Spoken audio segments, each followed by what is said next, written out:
Resign Romualdez! Resign Romualdez! Resign Romualdez! Mauna! Speaker Romualdez. Nako, yan na. Walang iya siya! Ay! Yun lang yung salita ko, walang iya ang aming speaker. Dahil kaya ko sinasabi siya, walang iya. Nako! Dahil walang iya ang Pilipino. Hindi lang kailangan mag-resign. Iba pang kasunod, nakataga. Ano? Walang iya si Speaker Romualdez. Siya ang pinakawalang iya, Pilipino. Sabi natin, panahon na para mag-resign bumaba si Speaker Romualdez bilang Speaker ng ating pong House.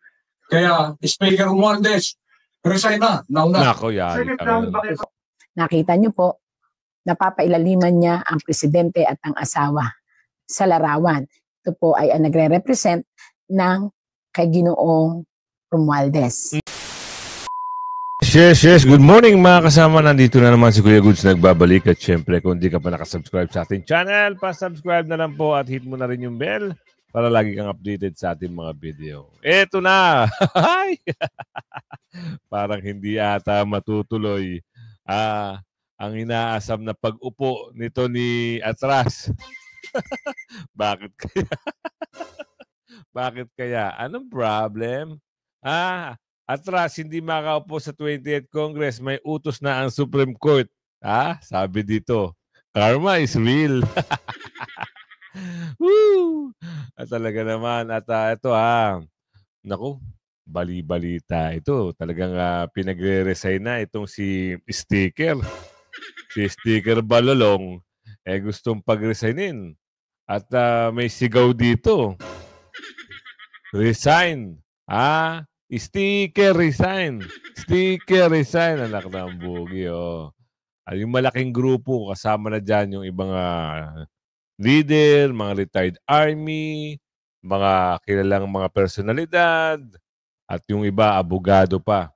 Sila yung nag-uusad o nagsusulong na pag-resignin ito si Balolong. At ito pa, yung, ano ba ito? Tarot card reading. Naku, ito naman si Madam Winda Fortune. Dahil alam natin, pag ito ay nagbabasa, tumutugma doon sa usapin patungkol dito sa mga nasasabing pangalan. Naku, itong mahirap, Pag ito nagkaroon ng katotohanan, sigurado. Sigurado talaga sila. Anong mangyayari? Sigurado magre-resign na ito.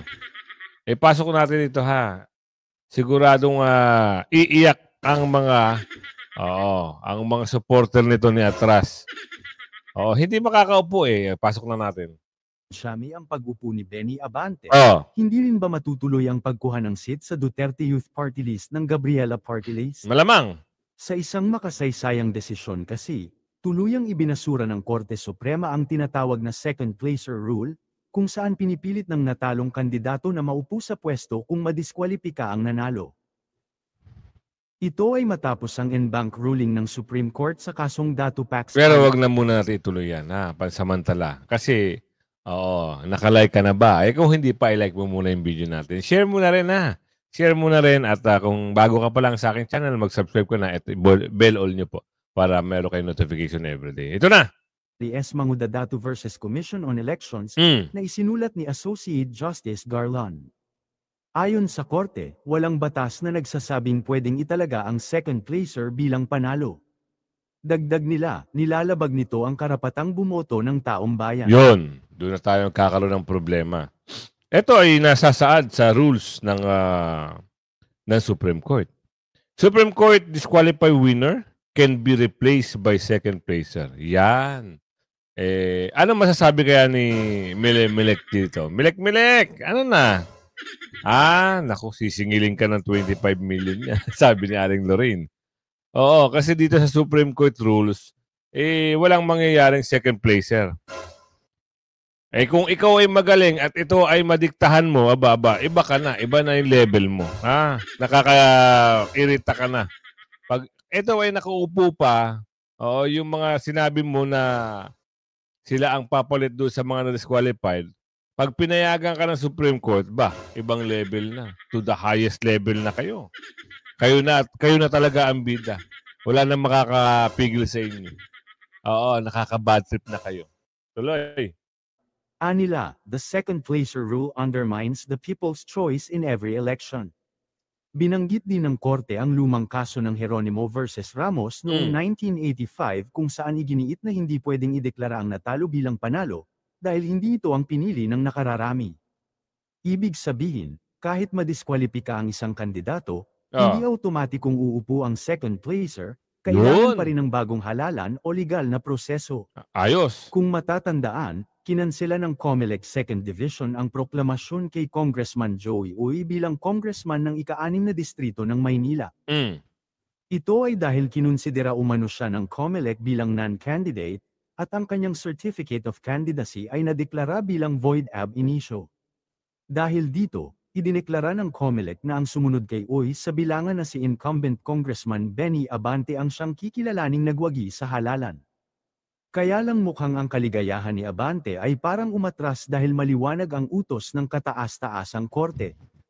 Ayon nga sa komento ng ilang netizens ay, sa wakas may nakikita pa ring pag-asa ang mga Pilipino through Supreme Court na di dapat maliitin ang boses ng bayan, kudos Supreme Court. Kung ganun hindi pwedeng iproklama si Abante bilang congressman. Finally napansin din ng Supreme Court yan, dahil sa totoo lang isang malaking insulto yan sa taong bumoto para sa kagustuhan nila sa isang kandidato at wala ng respeto, adios de adorada. Ang issue na ito ay binigyan naman ng komento ng retired PNP General na si Fillmore Escobar, dahil aniya ay, is this a mockery of electoral process? The Philippine Constitution, as ratified by the Filipino people, grants authority to constitutional bodies such as the Commission on Elections, COMELEC. At the same time, the sovereign will of the people is expressed through the democratic election of national and local leaders, including the President, Vice President, legislators, and local officials. Ang sabi ito, is this a mockery of electoral process? Ano sa inyo dyan? Ako sa tingin ko itong mga ginagawa ng yung lecture na yan, talagang may basbas yan. Kasi hindi naman siya makakakilos, makakagawa, dahil hindi naman dapat naaayon. Kung halimbawa na disqualified, hayaan mo muna yan dapat. At bigyan mo sila ng summon o pasagutin mo sila o inform mo sila na bakit kayo na-disqualify. Agad-agaran disqualified. Wala man lang binigay na impormasyon doon sa kandidato. Automatic disqualified ka, ganon? Dapat pinag-aralan mo muna. Manong, melek chair. Pinag-aralan mo muna kung tama yung chismis na narinig mo. Hindi yung ganito. Agad-agaran O ngayon, nagawan pa ng problema. Eto ngayon ang tanong. Paano yan kung hindi pala totoo na yung narinig mong chismis na ito ay hindi Filipino citizen? Ano mangyayari dyan? Hindi pwede ka namang kasuhan. Kung may katunayan naman na dyan na pinanganak ang mama. Sa Maynila. Tapos sasabihin nyo, hindi Pilipino. At ito pa, yung magulang ay national born. Uy nga ang apelido. Chinese nga ang apelido. Pero hindi, dito na sila lumaki, dito na sila pinanganak, dito na nakapag-asawa. Anak na ng tipaklong naman. Mantakin nyo yun. Gawa-gawa wento. Ayan kakabukuhan na. Makari. Sabi dito ni General. Ano ngayon ang gagawin mo? Ikaw, Melek Chair. Through the act of voting, the people confer their sovereign power upon these elected leaders. However, a troubling question arises when COMELEC disqualifies candidates only after elections have concluded and winners have been proclaimed. This practice raises concerns about the integrity and fairness of the democratic process. If certain candidates are ineligible, why are they not disqualified before elections take place, thereby preventing voter disenfranchisement and confusion? Tama. Kung hindi naman sila qualify, bakit nung una pa lang, pinayagan nyo? Kayo rin na may problema. Akala nyo kaya nyo talunin. Hindi. Malakas ang uy. Kasi siyempre, kay Yorme nakatandem Ano nangyari?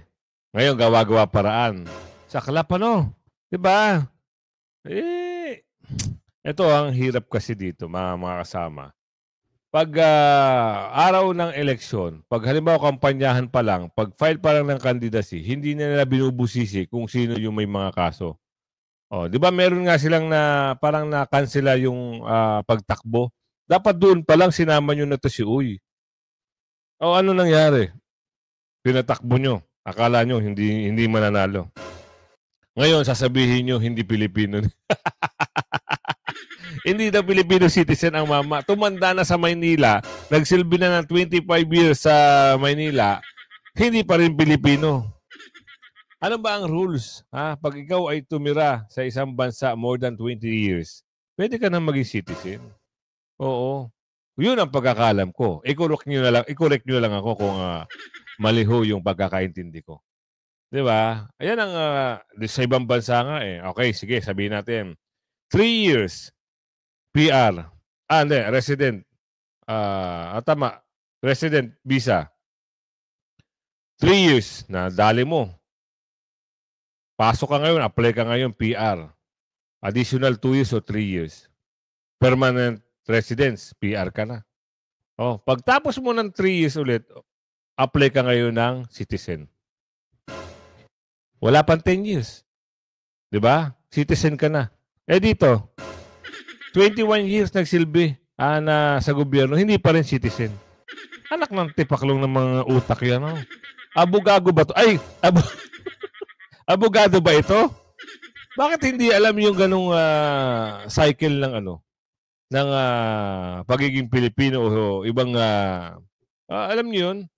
'Di ba sa ibang bansa sa Amerika, sabihin natin sa Amerika, ganun din 'di ba? Yung process, apply ka ng resident visa. Pagdating ng 3 years, pwede ka ng wala nga lang uwian yun Apply ka ng permanent residence. 3 years sabihin natin, apply ka ng citizen, 'di ba? Easy, kokote lang gagamitin Kaso nga lang, pagbayad, sabi, nawawala daw yung utak. Sabi ni Aling Ledesma yan eto na. Eto na yung mga nagsasalita ngayon mga kasama. Resign. Naku, sino kaya pinagre-resign dito? Resign Romualdez! Resign Romualdez! Resign Romualdez! Nauna! Naku! Yan ang sinasabi natin, nauna mga kasama. Ito ang mahirap. Pag ito nagsikilos na, wala nang magagawa ang mga bakulaw. Pag ang tao ay kumilos na, ibang usapan na. Ito na, nagsisimula na. Nako, ito ang usapin dito. Speaker Romualdez. Nako, yan na. Walang iya siya! Ay! Yun lang yung salita ko, walang iya ang ating speaker. Dahil kaya po sinasabi siya, walang iya. Nako! Dahil walang iya ang Pilipino.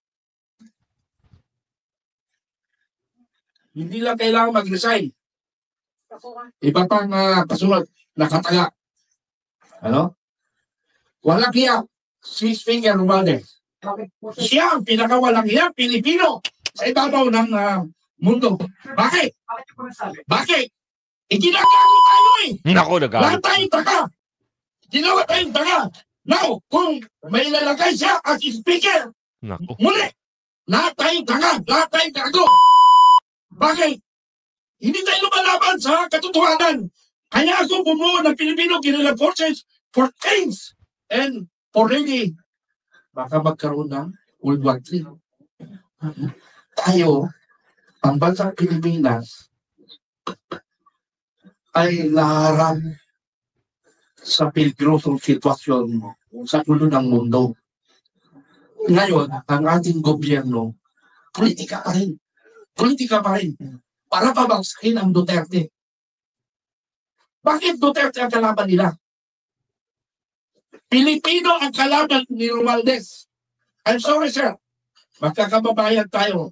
I'm from Haro, Leyte. Pero hindi ako lumaki doon. Sa Maguindanao ako lumaki at pinanganak.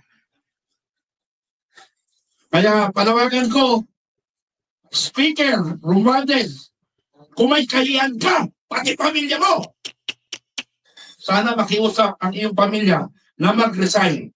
Pagkakataon mo pa, sir, makabawi sa sambayanan Pilipino, gumawa ka ng maganda para sa bansang Pilipinas. Narito ang mga Pilipino na nakikiusap sa iyo. Sir, nakikiusap po kami, ibigay nyo na lang sa iba. Kasi wala ka ng kredibilidad, pangunawa na speaker mo ang ating kongreso. Maraming salamat sa lahat ng kumatin ngayon. Sir Diggs, ano posisyon niyo bilang CCW National Chairman sa panawagan? Magandang umaga po sa inyo lahat. Alam niyo, ang issue mo rin dito is corruption. Ito po siguro Congress na ito, yung nagtalikod na Congress. Ito ang pinakakurang na Kongreso. Lalong-lalo na po sa issue ng ayuda. Ito naman, hindi naman talaga ito totoong ayuda eh. Ginamit lang nila ito sa pamimili ng boto. Tama. At bakit mayroong ayuda? Dahil kay Speaker. Di ba nadidinig lagi natin yun? Bakit mayroong ganito? Dahil kay Speaker. Tama. So, yung nakita natin, kasali na yung ipinanglagay na proyektong halagang 150 million sa bawat pumirma, siguro panahon na para bumaba na sa pwesto si Speaker Romualdez. Ibigay naman sa iba. Pagkat kung siya pa rin ang uupo bilang Speaker sa 20th Congress, mukhang ang credibility ng ating Congress, wala na. Kaya, kami sa Citizens Crime Watch, kinakalkal namin itong ayuda na ito. Even yung 2024, sumulat kami sa DSWD. Pagkat sinasabi ni Speaker Romualdez, hindi humahawak ng pera, hindi nakikialam ang mga congressmen sa pamimigay ng ayudang ito. Pero kitang-kita naman natin, napakaraming mga video clippings na pinakikita sila mismo ang namimigay. Ayan ang problema nung panahon na mag-eleksyon. Totoo yan. Meron kayo nababalitaan. Kita nyo nga yung isa sa Batangas, di ba? Harap-harapan. Harap-harapan, namimigay. Nagmamano pa. Bless muna sa ninang. Magkano ang usapin dyan? Ayun, nababalita. Merong 150M, meron na 777, meron 30-30-30, AX, tupad. Yan yung isang pamamaraan nila para mamili. Ngayon, nasa na ngayon itong mga ito? Diba? Computein nyo ngayon yung pondo ng bayan. Asaan? Hanapin nyo. Wala na sila may pakita. Diba? Wala na. Gusto pa nga mangutang eh. Doon sila magaling. Pero tanungin mo, sa susunod na mga magkakahalungkatan, baka mamaya nakadeposito na naman sa ibang bansa, sabi ni Aling Lorin. Yan lang ang sabi ni Aling Lorin na. Hindi natin alam kung totoo ito. Baka meron na naman na nagtatransfer. Umagaling talaga to si Aling Lorin eh. Alam natin na itong nakaraang eleksyon, ginamit na masyado sa pamimili ng boto ito pong ayudang ito. Kaya, ang sabi natin, panahon na para mag-resign bumaba si Speaker Romualdez bilang Speaker ng ating pong House. Kaya, Speaker Romualdez, resign na. Nauna. Nako, yan. Sir, may plano ba kayo pag-file ng grappling law? Kasi binabanggit yung sir, as chairman po ng CCW. Kaya po kami sumulat sa DSWD kay Secretary Gatchalian, hinihingi po namin yung datos ng 2024 implementation nitong ayudang ito, lalo na yung AKAP. Pagkat ang gusto namin, magkaroon ng people's audit. Kung ang pangalan ng mga sinasabi nilang beneficiary ay mabibigyan kami ng kopya, iisa-isahin po namin yan. At Nako, pag yan ang hinanap nyo, wala kayo makikita dyan. Ang mas maganda dyan, ganito, sabi ni Aling Ledesma. Puntahan si DSWD, puntahan si Barangay Chairman, hanapin kung sino yung mga nakatala na pangalan doon na mabibigyan ng ayuda. Ayun ang sabi. Meron na balitaan, 5,000 ang usapan, 1,500 natanggap. Kumita pa yung coordinator. Sa club, di ba? Tapos itatala nila sa ayuda, 5,000. Ganyan, sabi ni Aling Ledesma. Magaling, matalino to si Aling Ledesma. Alam niyo yung kalakaran pagdating sa ganyan eh. Ibang klase, ganyan na nangyayari, sabi ni Aling Ledesma. may proposal itong mga bakulaw. Ito hanap tayo ng mga, yung solid sa atin na tayo iboboto. Ito ang pondo. Gagawa na ng paraan itong yung coordinator o kaya yung si chairman ng barangay. Gagawa ng maraming listahan. Ngayon, pupunta, iikot. Ito, 1.5, pirma ka dyan. Kawawa, ano? May meeting. Meeting muna tayo. Si magbibigay ng ayuda. Pirma muna kayo sa attendance. Nagkalintik-lintik na si attendance, yun na pala. Nangyayari yan, mga kasama. Oo. Sige, tanong nyo sa ating mga subscriber. Di ba, ganyan sa inyo minsan? Meron nag-comment sa atin, minsan nag-message Ang sabi, Kuya Goods, dito ang usapan 3,000. Mantakin mo 500 ang mga binigay. To follow na raw yung 2.5. Wow, sabaw. Saklap, no? Garapalan, panluloko. Pondo ng bayan, tax ng taong bayan na dapat ibabalik sa taong bayan. Wala na. Napunta sa, ayuda raw kuno, sabi ni Aling Ledesma. Tanungin namin, ito ba'y talagang natanggap mo? At kami po, kaya na kami inasahan, hindi po kami pinagbigyan ng DSWD. Pagkat gusto nako, ayan na. Bakit kaya hindi sila pinagbigyan ng DSWD? Totoo ba yung narinig natin? Ulitin natin, Kami po, kaya na kami inasahan, hindi po kami pinagbigyan ng DSWD. Pagkat gusto namin i-file ang kaso, laban po dito sa mga congressmen na ito, namigay ng ayudang ito. At sigurado po kami, hindi po makatotohanan yung kanilang lista. At hindi daw sila pinagbigyan ng DSWD. Wow. Bakit? Siyempre, hindi DSWD. May utos yan doon sa... sino ba yung bossing sa DSWD? Sige nga. Isang ano lang yan isang grupo lang yan. Sabi ni Aling Lorraine dito. Asa pa kayo. Nabibigyan kayo ng listahan. Ang listahan na yan, wala na yan. Parang nilista lang sa tubig yan, pagkatapos wala na. Pag harapan ng audit, yan na, magtuturo-turuan na. Kaso nga lang, siyempre, mahirap din pag itong nasa audit, bulag pipit bingi rin. Wala kang magagawa talaga. Kaya ito na yung panawagan ng malalaking grupong ito. Alam namin na hindi kami bibigyan pagkat siyempre, malaking malaking issue ito. Pero pipilitin po namin na makasampa pa rin ang kaso laban po dito sa mga congressmen na namigay po ng ayudang ito, lalong-lalo na kay Speaker Romualdez. Nako, yan na. Sa kada pamimigay nila, pag-ikot nila, kasama po ng representante ng isang distrito, si Speaker Romualdez. At pinagpamalaki nila, kung hindi dahil kay Speaker, wala tayong akap. Tama. Diba? Yun lagi ang kanila sinasabi.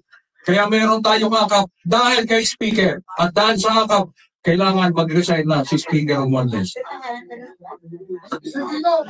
Ito na. Boses na ito. Ito na yung simula siguro na sinasabi sa hula. Kasi merong mga hula rito, patungkol ito, dito sa kanila. Baka mamaya magkasunod-sunod na sa nakaupo, tapos sa si sticker, sila ngayon yung magkabaligtad. Yung nangyayari kay BP Sara, baka ito na yung starting point, ika nga. Kayo mga kasama, survey tayo. Sa nakikita nyo bang ito, may boses, retired military, mga abogado, iba't ibang personalidad, chairman ng katutubong AITA, ito chapter katutubong AITA, Zambales chapter, iba't ibang grupo na ito. Oo, CCW, malalaking mga grupo to, hindi hubiro to. Pag ito siguro nagsama-sama at kumilos, naniniwala ba kayo na baka magkatotoo yung sabi sa tarot? Ito, bibigay ko sa inyo, baka sabihin niloloko ko kayo Ito yung sabi sa tarot. Asahan natin na ito yung paliwanag ni Miss Winda Fortune. Ito na. Ito po yung ating presidente. Nako. At ito naman po ang asawa ng presidente. Nako. Ibig sabihin, siya lang 3 po ay lumalabas. Pero nagtataka po talaga ako, ang pagiging anghel niya ay pula ang pakpak. Yan po ang anghel na pumapagitna sa kanila. Ibig sabihin po nito, pula ang pakpak? Di ba ibig sabihin pag pula ang pakpak sa ilalim yun? Sakla pa no? Oh, ito nababasa sa card, no? Naku, may pangalan na babanggit dito. 3. Tuloy. Tapos siya po ay naka-violet. Ha? It will bring, again po ini-interpret ko lang po ang tarot nakakatakot pero sabi nga nila sabihin ko ang lahat. Ito naman ay kung makakarating sa kinauukulan, wala po akong binabasang script. Ito po. Ano po ba ang ibig sabihin ng violet? Ano po ba ang dala ng anghel na ito? Dito sa dalawang mag-asawa. Naku. Ibig sabihin, ang dala po ng violet ay nakakatakot. Naku po! Hindi ko alam pero bakit mas mataas siya dun sa dalawang mag-asawa. Ayan na. Ito na yung sinasabi sa hula. Parang ang lumalabas, parang ito si Balulong, siya yung parang sinapawan niya yung nakaupo tsaka yung isa, yung asawa. Ito yung nasasabi sa tarot. Tuloy. Na supposedly dapat mas mataas ang presidente pero dito po, nakita niyo po, napapailaliman niya ang presidente at ang asawa sa larawan. Ito po ay nagre-represent ng kay Ginoong Romualdez. Nako, ito nasabi na, di ba? Kaya nakabaliktad po ito, kaya ang psychic po ay hindi nagdi-definition na nakabaliktad o mababasa po ito. Kapag po ito ginanito, anong interpretasyon? Ganun pa rin po, di po ba? Nasa ibabaw pa rin sila. Ayan po, nasa ibabaw pa rin ibig sabihin, Sir Romualdez. Itong pula ang pakpak. Yan yung mga tagalupa, ay taga-ilalim. Pula, tapos masama daw yung implikasyon o interpretasyon dito sa suot na kulay violet. Saka, mas mataas pa siya doon sa dalawa. Baligtad ang sitwasyon. Bakit kaya takot na takot itong dalawa na ito nasasabi dito? Dito kay Balulong. Yung sabi, bakit kaya? Ano kaya ang lihim na nakatago dito sa takot ng dalawang ito? Baka mabubunyag talaga. Baka mayroong ebidensya, sabi ni Aling Lorraine. Kayo, mga kasama, ano yung kinakatakot nito na nababanggit dito? Dito kay Balulong. Meron ba kayong idea? Meron ba kayong dapat sabihin, i-share? I-type nyo sa comment section. Ng babae at lalaki. Nakabaliktad. So, ano po perception? Ganun pa rin po yun. Huwag nating i-misinterpret. Matagal ko na po ipinapaliwanag sa inyo ang baliktad o hindi. Kasi po, pagbuhay ang tarot, walang definition ng baliktad at at nakatunghay or what. Yan. Ito po ay ang kastilyo na pinamumunuan ng dalawang tao. So, ang ibig sabihin po nito, dapat ang isipin ay ang happy home. Ibig sabihin, dapat isipin ang kapakanan. Ayan po yun. Pero, ang nangyayari po, may ibang nagro-rule. Bakit nagro-rule? Wala po si Sir dito. Pero lumabas ito sa tarot niya. Ang ibig sabihin po nito, sa lahat ng gagawin nitong dalawa, maaaring madawit ang pangalan niya. Kung bakit, yun po hindi ko alam. Sinabi po ng tarot. Di ba?